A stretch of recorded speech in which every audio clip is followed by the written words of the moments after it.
Is the hand in a pronated or supinated position here? Supinated, isn't it? Okay, and as I rotate, okay, well, this won't let me do it too much, but it'll let me do it a little bit. Can you see how,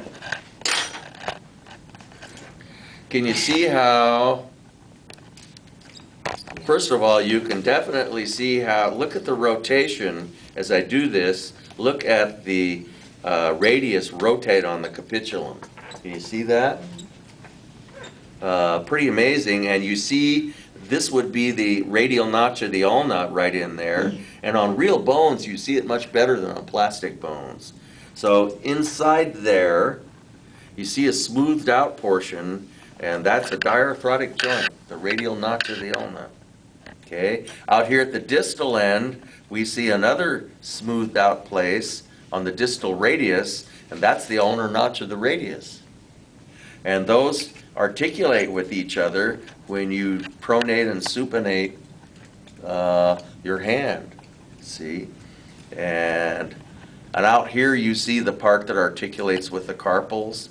You see the distal radius and all that stuff. This is the head of the radius, which is this little bump right here. Where is it? Okay. So. Show me on the bone. What? On the bone.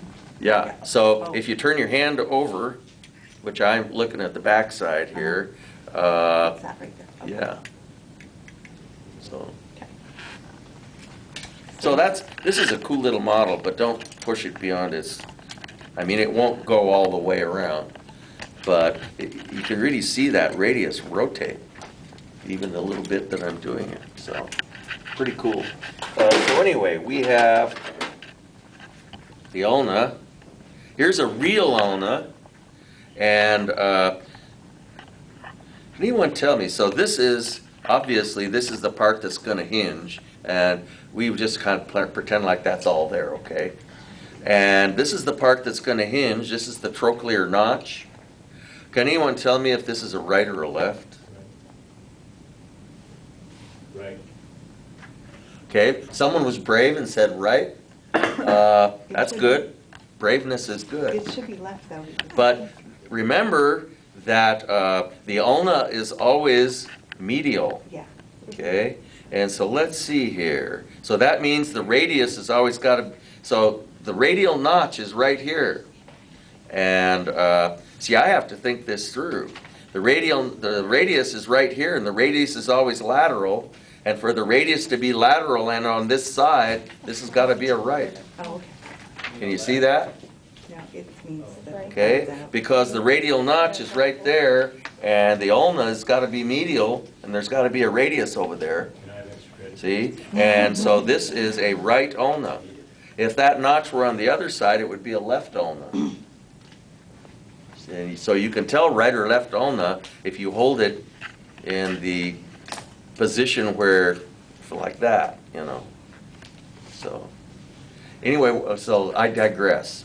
So let's start with the beginning. Okay, we have ulna, so then we go to the olecranon process. The olecranon process is this part on the back, and this olecranon process, when you have your shoulder or your elbow locked, this is the bump on the, you always see on the back of people's elbows, is the olecranon process.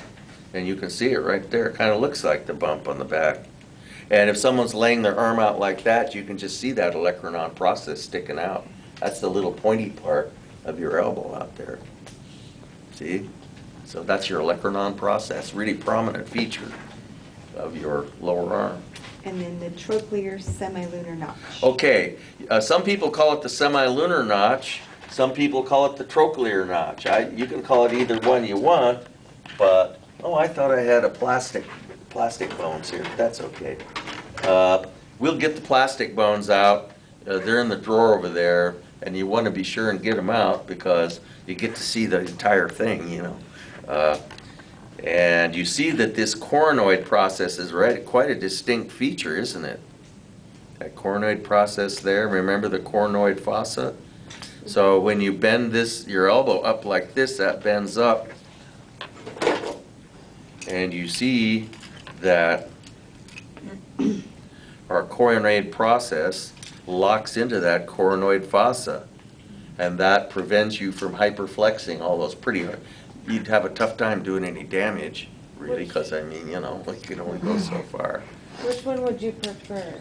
The, Trochlear or semilunar? yeah, which one? Doesn't matter to me. It seems to me that since we learned trochlea already, it'd be easier to learn trochlear notch, but whatever you want. Okay. So anyway, the trochlear notch hinges on the trochlea. So it all is rather logical. And the coronoid process locks into the coronoid fossa going one way, and the olecranon process, there's the bump on the back of your elbow right there.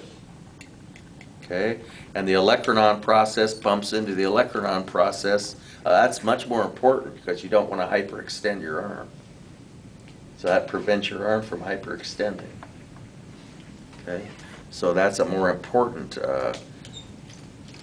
feature of your elbow. Your elbow is just an incredible joint. So, And okay? you just said coronoid process. Yes, so- coronoid process. And then radial notch. The radial notch of the ulna. Okay? And then So right away we can say, is this a right or a left arm? It's a right arm, isn't it? Okay? Because the radius is lateral, and always lateral, and we have the radial notch on the right side of the ulna.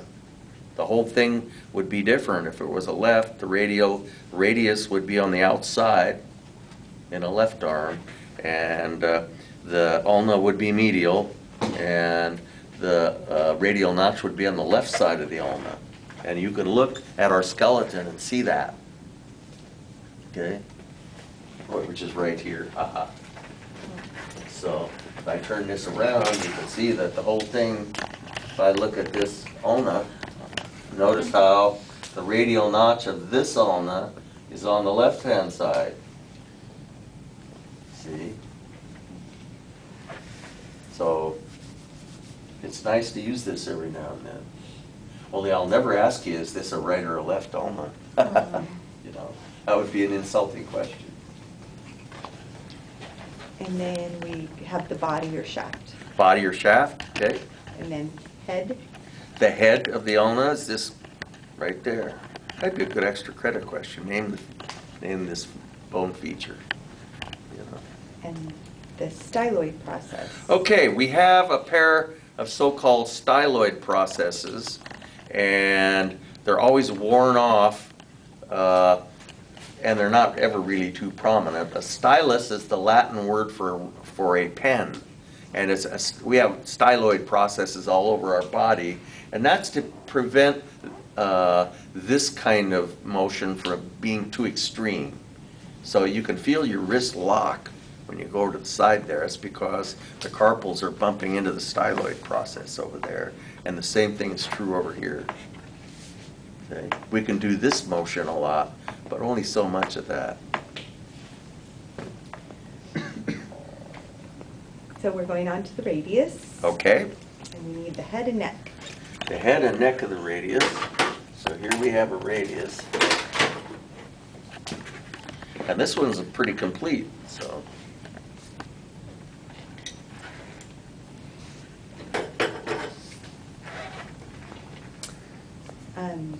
The head, Okay. which you just can't miss. There's no bone that looks like this in the whole body. Okay, and the neck is right there.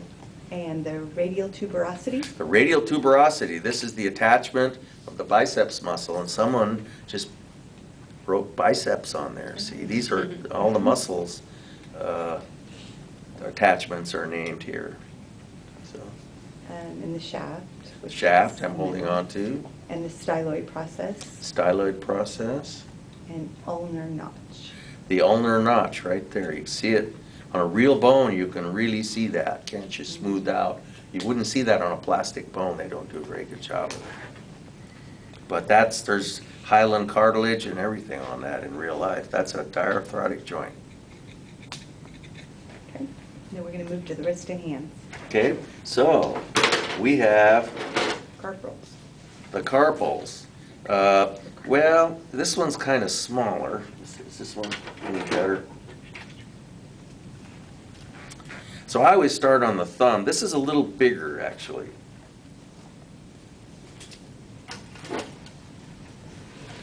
And some people like looking at that side, and some people like looking at this side.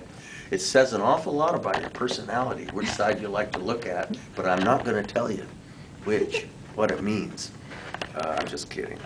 But anyway, I always start on the thumb side, and so we go trapezium, trapezoid, capitate, hamate, triquetrum, and pisiform is this little one that sticks out in front there. Okay, and that's the top row, which is the hard part. And once you get the top row, the bigger bone is the navicular, Navicular. Is that written in your lab? Mhm. Good. Navicular and lunate are the bottom row. So that's pretty easy. But you're just going to have to write, pretty soon, you'll get it sooner than you think. Trapezium, trapezoid, capitate's the largest one, hamate, and on the other side you can see the hook of the hamate right there. See that little thing sticking up? That's the hook of the hamate, or some people call it the hamulus. Okay, the hook of the hamate. Either one, I'll take either one, hamulus or hook of the hamate. And the pisiform is this little one that sticks out here.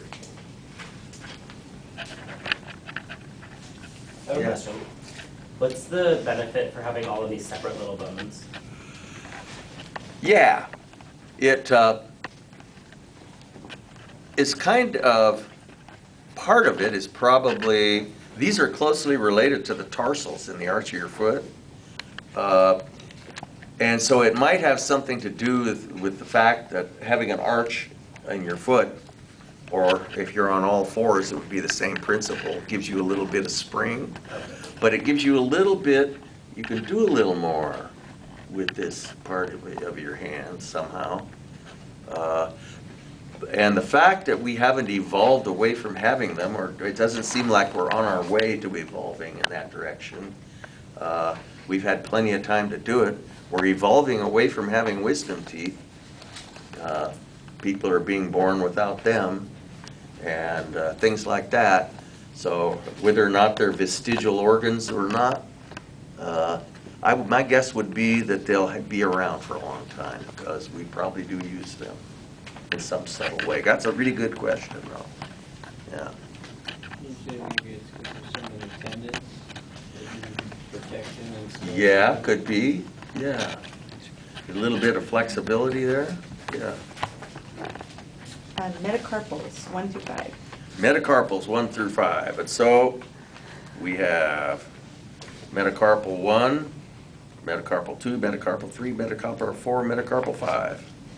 And then the phalanges. You should never go punching people Yeah. with your hand, because you wind up getting a boxer's fracture, which is if you involve your fifth,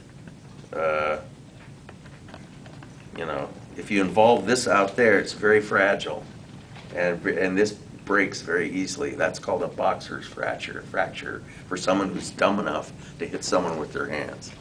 So, okay, metacarpal 5. And then phalanges. The phalanges. So we have our first proximal phalanx, our first distal phalanx. What would this one be? Third distal phalanx, what would that one be? Fourth middle phalanx, what would that one be? Fifth proximal phalanx. Okay? So those are kind of fun and easy. And our feet are numbered, our toes are numbered the same way. And each toe has 3 bones, except for your big toe only has 2. And of course, you can see why that is. There's an evolutionary reason for that. So, And then we're moving to the muscles. okay, muscles are cool. The brachioradialis. Yeah, so let's just leave this thing standing here, shall we? So what are we starting with? Brachioradialis. The largest muscle of the forearm is this one here, brachioradialis. And then the extensor So, Carpi radialis longus. she says extensor, so we immediately go around to the back side, because we know the extensors are on the back side. And what you want to do when you're deciding on the names of these is look and see where the tendons go. I'll be pointing down here, but you look and see where those tendons go, okay? Okay, so we need the Carpi radialis Okay, longus. and these two radialis. send tendons to the thumb, if you follow it long enough. And one of them is long and one of them is short. So we have extensor carpi radialis longus and extensor carpi radialis brevis is the shorter one, The actual as in muscle is brief. shorter. Pardon? Is it the actual muscle that's shorter? Oh, maybe it's just kind of covered up, but it probably is a little shorter. Yeah. Oh, you're not getting a very good view of that, are you? Yeah. So, And then we go into the supinator. Is that right? the Second. supinator. So if you see me have to take this off, here we have, as long as I got it on, we've got pronator teres on one side. Actually, it's this one I have to take off, I believe. Ah, yes. And underneath there, that's going to be on the thumb side of the hand after all, because this is the one that wraps around the radius, remember? And the radius is on the thumb side. So there's the supinator. And the pronator is the opposing muscle. And it also attaches to your radius, and you can see how when that contracts, it pulls your radius across your ulna like that. And as your radius moves across the ulna, it spins and wraps this supinator around it. Okay? The extensor digitorum. Okay, so going back to the extensors. Going to be on the back side, and digitorum means it's going to send tendons to the fingers. So here we have extensor digitorum. And let's rotate that around. And the extensor carpi ulnar. And so this one is an extensor, it's on the back side, and it sends a tendon to the little finger. So it's extensor carpi ulnaris, as in ulnar. Okay. And then you've already done the pronator teres, so we're going to go to the flexor carpi radialis. Okay, well, let's go around, okay, flexor carpi, so let's go around, I guess we go around that way. I like to go around all the way around in order. But anyway, that's just me. And so we want one that sends a tendon to the thumb, so that's going to be this one, sends a tendon to the thumb. So that's flexor carpi radialis. And then. Remember how there are 3 layers to the ventral side of the forearm? So we're doing the top layer. Okay, and then palmaris. Palmaris longus sends to the palm.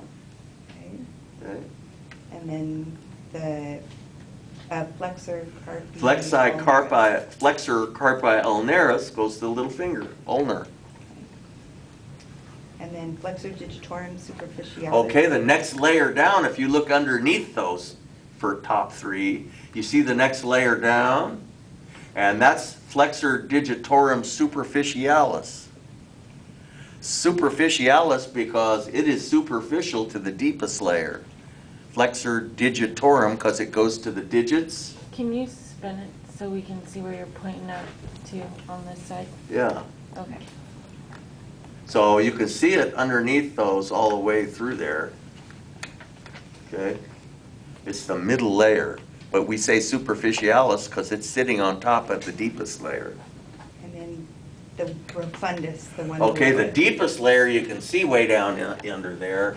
And I just hate taking these things off, but I'll do it once. And see, because everything comes off then. But way down underneath there, and you can really see it without taking this off, peeking out on the sides, is flexor digitorum profundus. And profundus means deep, as in profound. Okay, so if I stick all that back on there.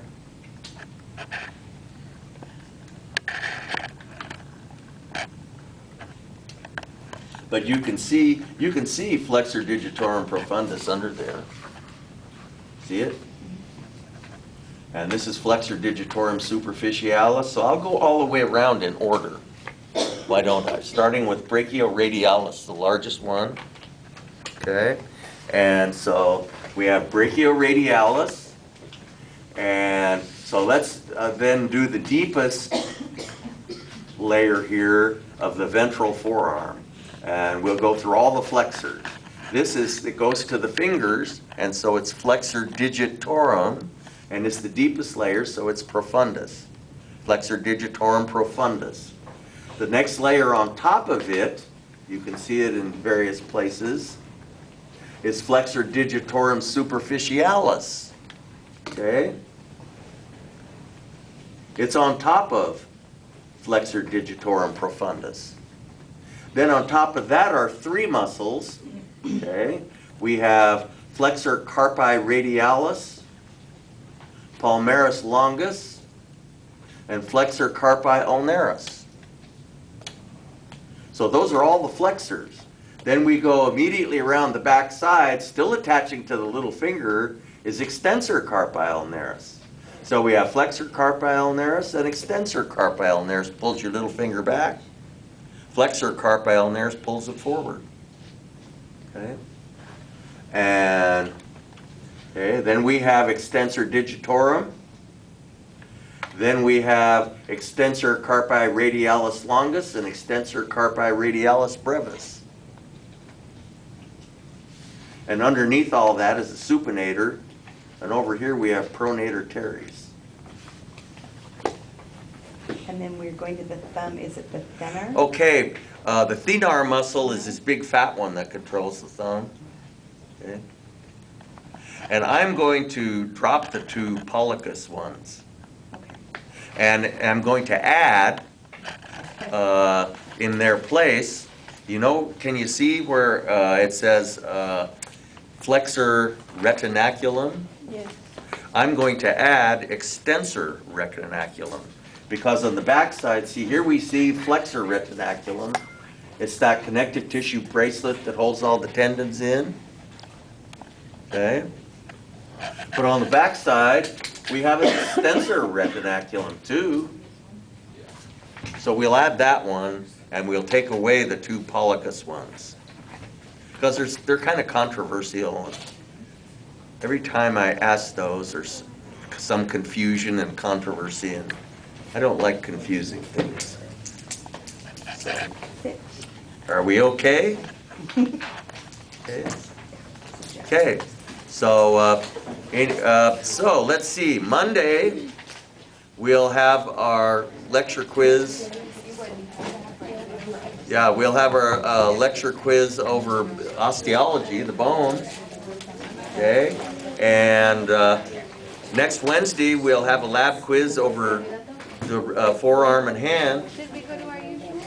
And then our next lab will be lab 4, and we'll talk about the hip and upper leg, which is all good stuff. Okay? So, always good to talk about what's coming up. Never a dull moment.